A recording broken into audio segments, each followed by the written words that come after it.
notes and even an update from Oklahoma and head coach Brent Venables on the resignation of a longtime Oklahoma Sooner player and also, a coach in Cale Gundy.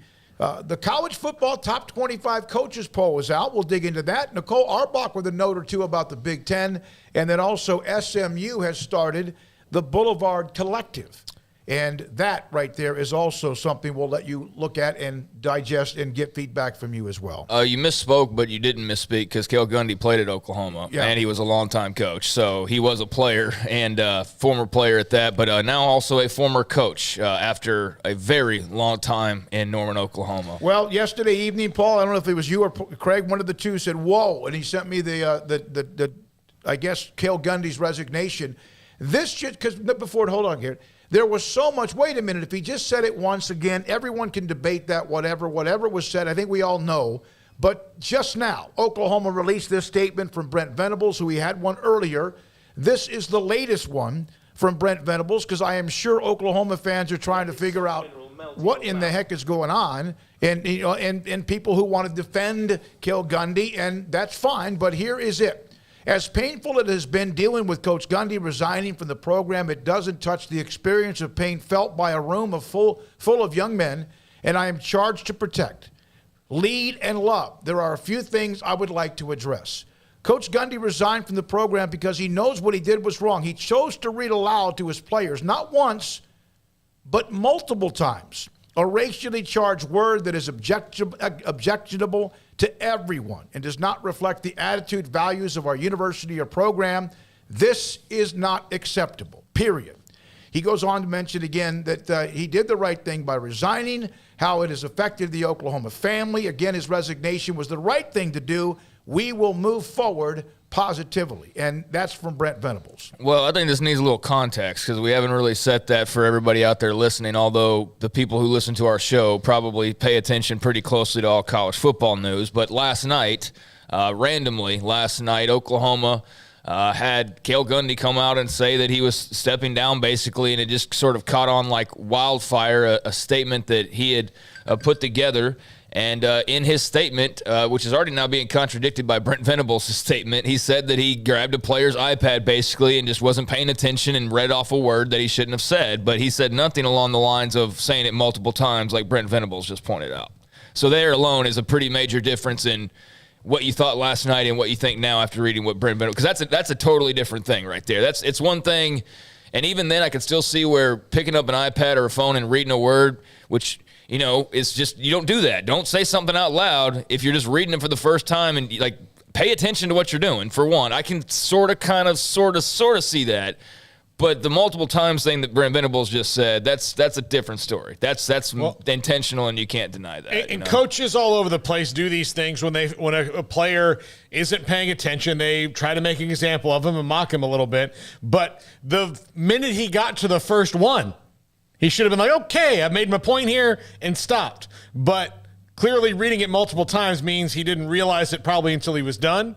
And, yeah, I mean, you can't make those kind of mistakes because once that genie's out of the bottle, you don't really get to direct how it gets put back in. Mm-hmm. Because what you can say is, well, I was just reading off the iPad. And then if I was a player, I'd be like, well, why did you read it more than once?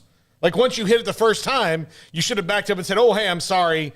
I shouldn't have done that, but he kept going and going. I don't know when this was. I don't know if it was at a team meeting on Friday, Saturday. Was it Sunday? Lester Lee, why did Venables keep him for that long? I don't know when the actual meeting was because I haven't been in the middle of it, but that right there, that release, that statement from Brent Venables says quite a bit more.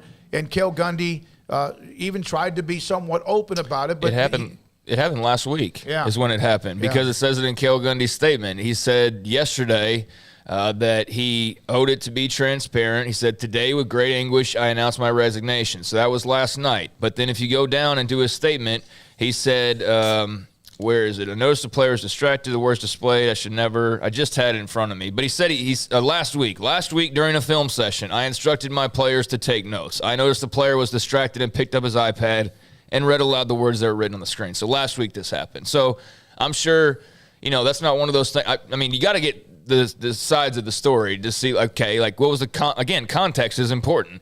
Now, granted, given the subject matter, saying it once, even if on accident, that's going to get you fired in a lot of places. I mean, no matter what, no matter how long tenured you are.